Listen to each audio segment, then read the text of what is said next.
concluimos el libro de Baruch y este libro la verdad es que se lee muy rápido, ya que consta de 6 capítulos y son menos de 10 páginas, entonces se me ha hecho muy pero que muy corto. Y en este libro lo que me llama la atención es que es un libro que necesitaba escuchar el pueblo de Israel en esos momentos tan duros como era el exilio babilónico. Entonces, esas palabras que ellos necesitaban escuchar les llegaron, esas palabras de ánimo, que ánimo es una de las palabras que más se repite en este libro, donde el Señor daba ánimos a su pueblo a través de su palabra y a través de Jeremías y Baruch, que Baruch fue el escriba de Jeremías y una persona muy fiel hacia Jeremías, hacia su compañero y hacia Dios. Entonces es un gran ejemplo de fe, de perseverancia, de a pesar de estar en un momento tan duro y tan difícil y a pesar de que había personas que perseguían a la verdad, tanto Jeremías como Baruch siguieron defendiéndola y siguieron transmitiendo esa palabra que Dios les comunicaba para que transmitiesen al pueblo. Entonces, ¿qué quiere decir que una palabra se repita tantas veces en la Biblia? Que es importante, que es o una palabra importante o un mensaje importante. Uno de los mensajes que se repite innumerables veces en la Biblia es no temáis, que en este libro específicamente es para referirse hacia los dioses falsos, de que no hay que temerlos porque ellos no podían hacer nada.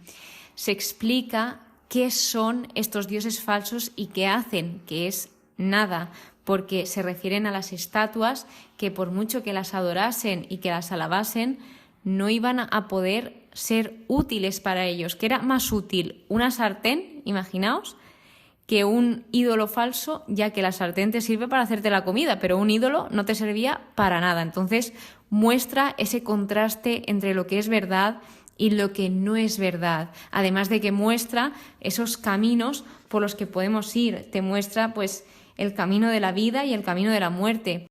Y esto está relacionado con la ley, que nos dice que perdura, que dura siempre. Y hablando de siempre, hablemos de esa alegría eterna, que alegría es una palabra que también es bastante recurrente en este libro de Baruch. Imaginaos en el momento tan crítico en el que estaban y estaban hablando de alegría. Y todo era para darles ese mensaje de esperanza al pueblo. Y esto, pues claro, habla de esa alegría eterna que Dios les daría después de ese momento tan duro y tan crítico y de esa felicidad, que si recordáis el anterior episodio hablaba de que felicidad empieza por fe. Entonces, algo que también destaca este libro es la confianza, la espera en el Señor y la obediencia, porque pone diferentes ejemplos de, por ejemplo, que las estrellas, cuando Dios les dice que brillen, brillan, cuando tiene que salir la luna, sale. Cualquier cosa que mandaba el Señor, ellos obedecían. Entonces, pues nos muestra, pues eso, la lluvia, los relámpagos, el viento, etc. También este libro comenzaba con ese autoconocimiento, el saber reconocer las cosas que hacemos, esas acciones, tanto las buenas como las no tan buenas, y en específico aquí se refería a esos pecados que había hecho el pueblo para que reconociesen que lo habían hecho mal y pues con ese arrepentimiento, es decir, me arrepiento de haber obrado de esta manera, tener ese propósito, ese objetivo de mejorar y también de crecer como persona, porque gracias a tener ese autoconocimiento de nosotros mismos, podemos saber cómo actuar o por dónde tirar para mejorar aquello que nos cuesta más. Tras esto, el pueblo oraba al Señor, le pedía al Señor que les escuchase, le hacían súplicas y luego el Señor les respondía con estas palabras de ánimo, de esperanza, acabando el libro con esa carta de Jeremías que hablaba contra la idolatría y esas advertencias que nos decía. Entonces, otro de los puntos principales de este libro es que se les invitaba a los que estaban en Jerusalén, a los que no estaban deportados en Babilonia, se les invitaba a rezar y a orar por todos, no solo por ellos mismos, sino también por los enemigos, que se orase por todos. reconocían la grandeza de Dios y también recordaban todo lo que había hecho por ellos. En específico, lo que más suelen recordar y lo que más se suele recordar en la Biblia es cuando se sacó al pueblo de Israel de la esclavitud de Egipto. Así que, pues habla de esa alianza eterna que Dios hará con su pueblo. No se sabe cuándo, pero se empieza a hablar de esa alianza eterna, que no hará Dios con Dios, sino Dios con su pueblo. Se ve cómo Baruch se expresa cómo se siente, se está desahogando con Dios. Y esto es un ejemplo que también podemos tomar nosotros para decir, pues a lo mejor, Señor, estoy mal en este aspecto, no me siento bien, me encuentro mal, porque Él siempre nos va a escuchar. También, hablando de escuchar, este libro nos invita a ello, nos invita a escuchar, a prestar atención a los consejos, a las advertencias, etc. Y cuando nos habla de los mandamientos de Dios, nos dice que son mandamientos de vida.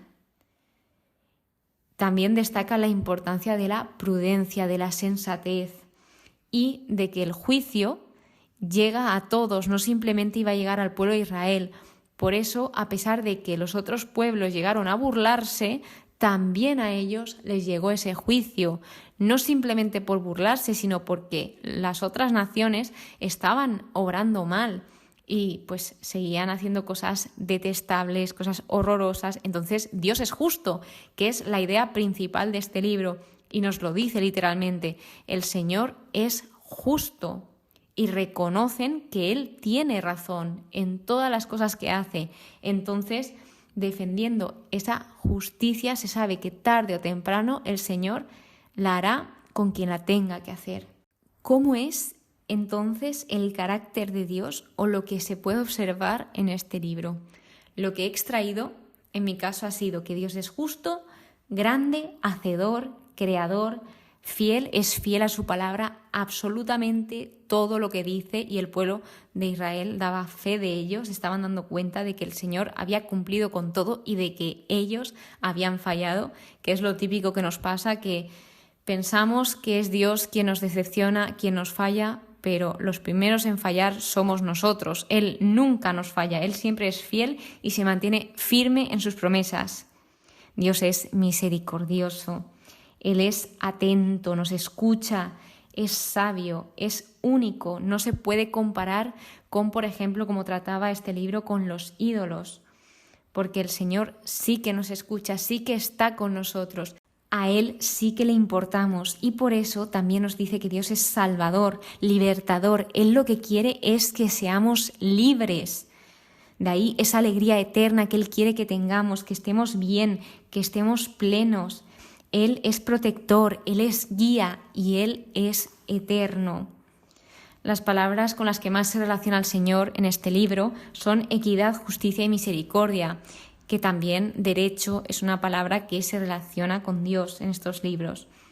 Dios no nos abandona, nos da mucho más de lo que necesitamos, confía en nosotros y nos da oportunidades a pesar de que nosotros en muchas ocasiones desconfiemos de Él. Él reina eternamente. Él nos enseña, nos muestra los diferentes caminos. Uno de ellos, de este libro, es el camino del conocimiento. Y Él quiere que caminemos seguros, sin miedo, que sepamos que Él está con nosotros.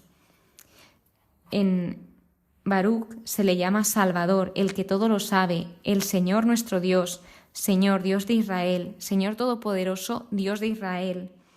Dios eterno o el eterno. Y nos hablaba también sobre la morada de Dios, además de mencionarnos a personajes que ya conocemos, como son Moisés, tu siervo Moisés, la ley de Moisés, Abraham, Isaac y Jacob. Habla de su siervo Jacob, su amado Israel. Y dicho esto, terminamos el libro de Baruch. Aquí concluye, y en el siguiente libro veremos a Ezequiel, otro de los profetas mayores.